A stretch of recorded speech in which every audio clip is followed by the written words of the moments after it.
Jeigu ruošiatės planuoti savo šventę kažkurią populiarią metų dieną, kuri turėtų daug septintukų, daug aštuntukų, tai į ką turėtumėte atsižvelgti, tai yra keli dalykai. Pirmasis iš jų yra tai, kad kai kurie paslaugų tiekėjai bus pasikėlę savo įkainius, nes jie žino, kad užklausų bus 101 ir net už tą brangesnę kainą norinčių bus tikrai ne vienas.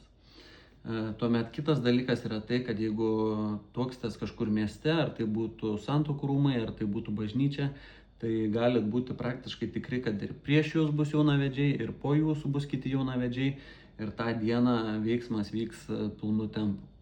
Ir tuomet trečias dalykas yra tai, kad jeigu jūs tą šventę pradėjote planuotis ne 2 metams, iki jos likus ne 1,5 metų, bet metams arba netgi mažiau, tai galit būti tikri, kad kai rasit kažkokį paslaugų tiekėją, kuris jums patiks, tai pasidomėsit ir kai kurie jų jau bus tikrai rezervuoti.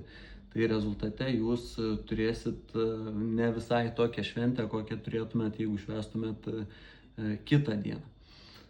Tai aš nesakau, kas yra geriau, visi turim skirtingas vertybės ir kažkam vieni dalykai svarbesni, kažkam kiti, bet tiesiog turėtumėte įsivertinti.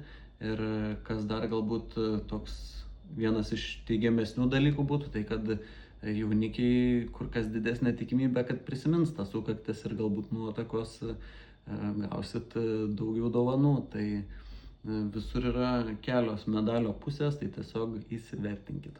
Iki.